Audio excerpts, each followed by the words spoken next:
Bhupalpally municipality పరిధిలోని 30 వార్డులకు సంబంధించిన రిజర్వేషన్ల ప్రక్రియను శనివారం ఐడీఓసీ కార్యాలయంలో గుర్తింపు పొందిన రాజకీయ పార్టీల ప్రతినిధుల సమక్షంలో జిల్లా ఎన్నికల అధికారి జిల్లా కలెక్టర్ రాహుల్ శర్మ నిర్వహించారు.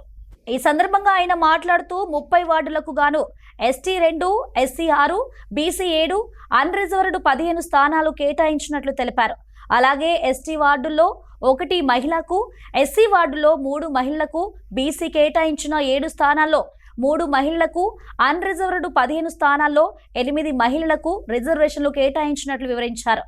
రిజర్వేషన్ల కేటాయింపు ప్రక్రియను గుర్తింపు పొందిన రాజకీయ పార్టీల ప్రతినిధుల సమక్షంలో వీడియోగ్రఫీ మధ్య లాటరీ పద్ధతిలో నిర్వహించామని, ఈ ప్రక్రియ పూర్తిగా నిష్పాక్షపాతంగా పారదర్శకంగా సాగిందని జిల్లా ఎన్నికల అధికారి స్పష్టం చేశారు. ఈ కార్యక్రమంలో స్థానిక సంస్థల అదనపు collector Vijayalakshmi, municipal commissioner Uday Kumar, గుర్తింపు పొందిన రాజకీయ పార్టీల ప్రతినిధులు తదితరులు పాల్గొన్నారు. ఎస్టీస్ లో మనం 2 రిజర్వ్ చేశాము. 20వ వార్డు ఎస్టీ జనరల్, 21వ వార్డు ఎస్టీ ఉమెన్. ఎస్సీస్ కి మనం మొత్తము 6 వార్డులు ఇచ్చాము. దాంట్లో 5th ward ST general, 8th ward ST women, 15th ward ST general, 26th ward ST women, 27th ward ST women and 28th ward ST general.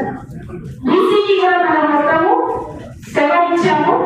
దాంట్లో 2nd ward BC general, 4th ward BC general, 6th ward BC women, 18th ward BC general, 22nd ward BC women, 24th ward BC women, 30th ward BC general. ఇవి ఒక మనం 15 ఆంధ్రాలు ఉన్నాయి. 15లో 8 women ఇచ్చాము, 7 general చేసాము.